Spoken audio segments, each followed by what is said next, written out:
Blount County, Alabama is home to a rich variety of history, natural features, wildlife, and culture from past to present.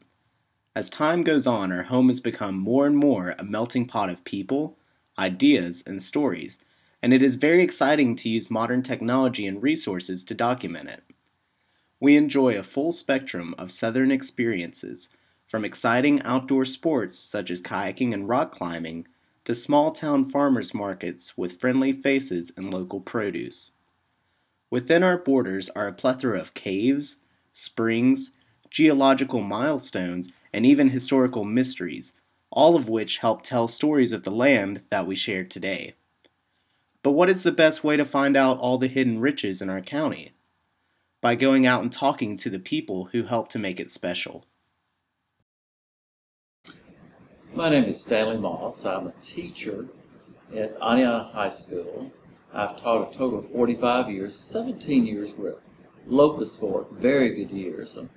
I think it surprised me when I first came to Blount County that I was related to as many people. I've discovered quite a slew of relatives. Some I've even taught in class, and they're unaware that I'm related to them. And sometimes I've had to introduce them to our relationship, and some you keep secret, I believe. Yes, it's like some things are better unknown. Yes, I grew up in Pinson. My family roots go back there to like 1821. So that tells you that I have a strong interest in history. My family's gone to the same church since 1839, generation after generation after generation. So definitely ties to the land, but that's in Jefferson County. I guess here in Blount County, I am the current president of the Blount County Historical Society. I've served in that position before.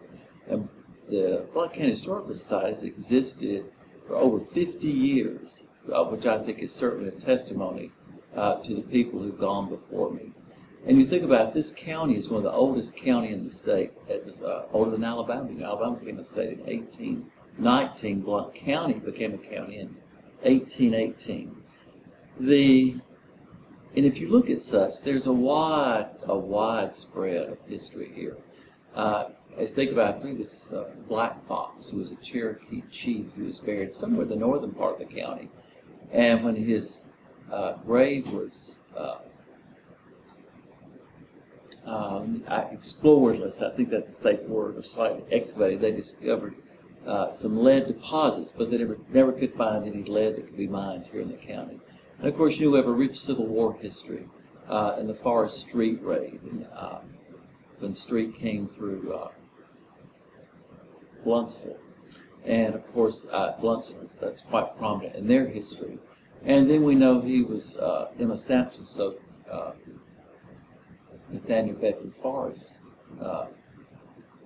across the creek, across the river, and that captured Colonel Abel Street.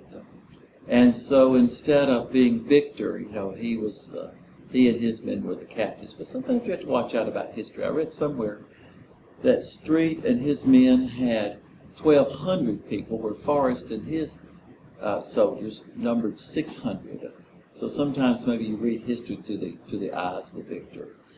And we have a diverse county. If you think about Blunt Springs over in the Hayden area, it was sort of like the watering place for the wealthy in Alabama. Probably right after, maybe time of Civil War, right after, all the way up to 1914. And people would travel from all over Alabama. I must say they had some money. They stayed in hotels, or they built summer homes, and it was because of the springs there they would drink. And supposedly that was to restore their health. Having had some sip of that water, I believe it's of sulfur content, I believe. I'm surprised some of them didn't die and everything. At least I thought I might die after drinking it and everything. And of course, we know today you have the Blue Hole, a residential area up there that's in that area. If you also think we have just barely within our county, we have Reaper Caverns, which is very prominent. It's just barely within the county, but still, Blount County can claim it as its own. And of course, we have a wonderful, wonderful museum here in Aniana, a wonderful museum. The curator, Amy Rudy, has certainly brought it to new heights since she's taken over. And then if you go to Bluntsville has a historical park. If you've not been there, people need to go there. because the buildings, I think the original Blount County Jail is there, and it's probably as big as maybe 4 of my closets are put together. So we have that, and they have other historical buildings, and Blountsville has quite an active historical society. And of course you can notice historical markers spread all the way throughout our county, and I believe you can even get maps, perhaps in Blountsville, I know at Aniana Museum, to take you through the Covered Bridge Trail. And we also have quite a few people come to the museum here at Aniana for tracing their family roots. And of course, if you notice, Blount County is older than the state of Alabama. There are quite a few families that migrated elsewhere, especially Texas, and they'll come and they want to trace their roots. You know, sometimes when you're retired, you look around and see what do you want to do, and people become very interested in their ancestry when they get older. But I always tell my students they should start when they're young. The students themselves should start talking to the oldest people in their family unit, because what you can discover in 10 seconds may save you 10 years of research. One of the many reasons our county has such a rich history is because for centuries people have been captured by the beautiful and enjoyable natural features. From the rolling foothills of the Appalachian Mountains to the many caverns beneath us, Alabamians young and old can enjoy the many stories nature seems to tell. Many adventure goers enjoy kayaking down parts of the Locust Fork River, which is a very important resource and treasure that we hold.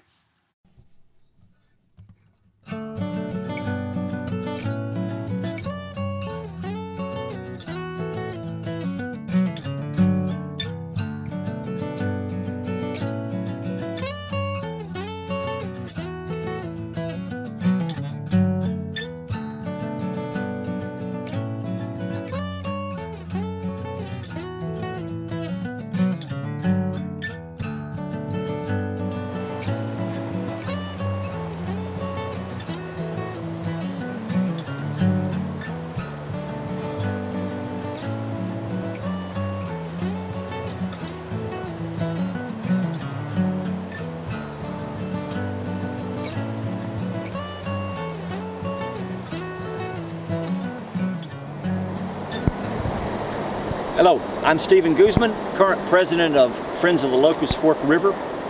It's an organization that was formed a little over 20 years ago when some residents of the banks of the Locust Fork found out about a secret program of the Birmingham Water Works Board to buy up property along the Locust Fork to build a reservoir for drinking water for Birmingham. They naturally didn't like the idea, so they organized and started resisting it.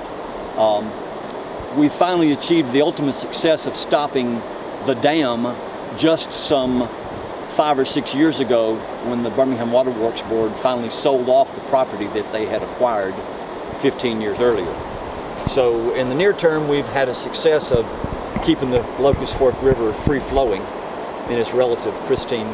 But we realized as an organization that any natural resource, particularly involving water, is always going to turn up in somebody's scheme to develop and exploit. And that if we wanted to remain natural, free-flowing, and pristine, then there was going to have to be an ongoing and perpetual advocacy group. And Friends of the Locust Fork have set their sights on being that group. So our ultimate goal is certainly the preservation of the river, but in support of that goal, we realize that it's all about educating, teaching people to cherish what they got, getting people on the river so they see the natural beauty, appreciating the fact that economic development doesn't always involve asphalt, that tourism is a perfectly viable industry and one that's very sustainable as opposed to other polluting and smokestack industries which tend to be exploitive and dirty. That tourism and natural wonder are clean and self-sustaining, and not to mention rewarding.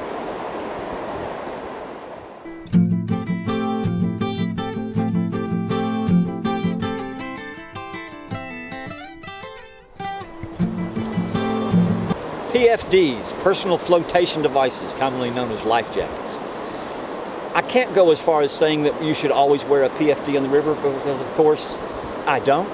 When I'm canoeing the upper stretches of the river, I might have PFDs in the boat, but it's flat water, and it's particularly 8-9 months of the year, it's not unlike a lake, except it's shallow. You know, most places you can stand up, so I don't presume to expect everybody to wear a personal flotation device every time you get on the river. But this particular stretch of the river, from the vicinity of the 79-231 bridge down past Swan Bridge, which we have in our background, to the 160 bridge, that stretch in particular, for 3 or 4 months of the year, and this year 5 months, is hazardous and should not be negotiated without company.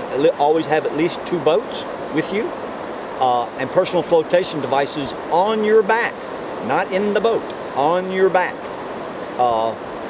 You know, usually by this time of the year in August, you can wade this river. You can't hardly even float a canoe. So of course, you know, people who come into Swan Bridge and go upstream to that popular swimming hole, they're not carrying boats or PFDs. But if you're floating the river, if there's enough water for you to consider managing a boat or a kayak or even a rubber ducky, you ought to A, have a second boat along with you, and everybody should be wearing personal flotation devices.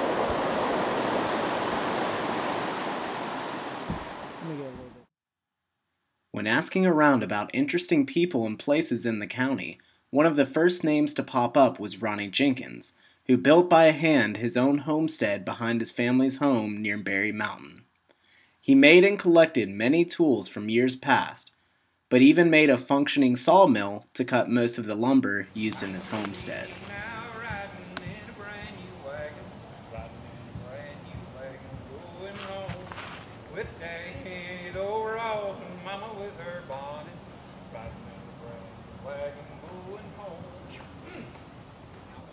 It was a getaway place, and I had to buy the lumber for this.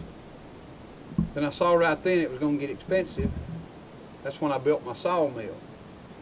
And since then, I keep a log on the skids out there at all times. I can just go saw a piece of lumber any size, anytime. I use it for excuse to get out of the house or whatever. I got 6, 7 buildings here, and I built them one at a time. When I saw that I had a few moments, I was working full time most of the time when I built these, and I was younger and had a lot more energy then. But I'm glad I did. Don't wait till you get too old. Just say you're too old. You got dreams, you better start on them when you're young. Because you got to do it yourself, because it's hard to find somebody, even your children, that'll put as much into it as you do. They like to look at it, or brag about it, or show their friends, but they don't really have the feeling to work at it. And around here in front of the blacksmith shop is a wood turning lathe, homemade, and it's foot powered. People had to make chair legs. Whittling was one way, but another way, if they wanted to put some design in it, it's faster than whittling. They just foot powered. Use the tools, get old files and stuff like that. Nice. This is the way it works. Cuts one direction, and you let it go back. You make chair legs, whatnots and stuff. See how slow it was? Now you just flip a switch, and this is the most unique thing I've got. Well, one of the most. Look here. This right here is a hammer. I'd seen pictures of them and seen 2 in the museum at the Museum of Appalachia. It's a rock stone. Facer. It's a stone facer. All these little teeth, sandstone, you want to shape it, make a chimney or something, you use that front. Nice. And this is probably the only one you'll ever see, and most certainly the only one you ever touch. Right. Oh, that is heavy. Oh, look at, I saw, a guy had 2 of them, and I've kicked myself for 30 years for not buying the other one. Right. But it's to cut out sandstone with. And is this iron then? Oh yeah. Those teeth are replaceable when they wear down. See the little wedge holds them together? I mean, if they saw something need to be done, they built a tool for it. I mean, hey, it's a good way to do it. And this here was a worm, and that's all you need to know. Gotcha. All these things. This is a fro. A fro. F-R-O-E, not like you throwing something. Right. F-R-O-E or F-R-O-W. That's what you rib shingles with. Boxwood, the white oak, where you hit it. See where they mushroomed it out, hitting it? Yep. Making shingles. I got 15 or 20 of those. That's made out of one piece of iron, so you can see it was two pieces. They forged welded together. Wow. Boy. These are all millstones that the Native American, the Indians, y'all call them probably, they call Native Americans, they use to grind their corn and stuff with. Nice. Have the indentures there. This was a piece of greenstone. We don't have it around here. Got a lot of it in Tennessee. That's what they made their tools out of a lot, because it's easy ground and polished. It's greenstone.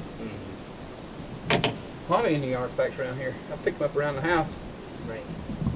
There wasn't a, down on the river there was a settlement down there years ago. You still pick up pieces down there. There's a lot of stuff. You know, there's no telling the valuable stuff we stepped on. I got 2 artillery pieces, 4 inches long.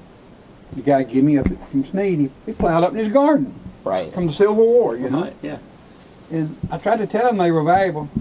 He, you know, money didn't mean nothing to him. They go in the museum. I haven't got them at the house because they're probably $500 a piece. But they stuff all around here. Church building.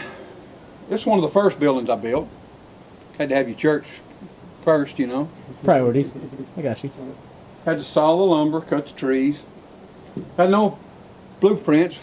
It's 16 by 16 because my sawmill saws 16-foot lumber, right? Makes sense. If it was 18 by 18, I have a test on this now, what would it have been? 18-foot square. Right. And they got old-timey pews in here, and it's got an atmosphere too. You can come down here when it's raining on this tin roof. You can get closer to the Lord, I'm telling you. I mean, you can. You get that feeling. Whoo, Goosebump City. I got a stove in here too. It's out of place, but there's a stove in here. Nice. It's a 6-burner wood stove. 1907. Because I think I looked it up, about 20 bucks in 1907. And now, I mean, you could name your price. It's nickel plated, got the reservoir where you heat the water, the warmer on top, little trivets. These walls have just got so much history. There's just stuff hanging everywhere. A pointer machine. Put it on a bracing bit and it points like a chair rung or something. All this history. Adjustable, size. Every little corner is full of something like that you kids, young men, are helping me to instill in somebody else down the line. Because when I'm gone, hey, it's up to you. That's true. That's true. And I guess you got to carry it on too. Hope so. We will. If you don't, it's going to be lost when it's gone. Right. It's gone. So many things I want to ask my grandpa, my grandma, my mama. You're gone on now. Do as much as I can. Yeah, gonna come in here? Yeah. So pretty much anywhere you go in Blount County, you are likely to see a friendly face and hear a hearty greeting.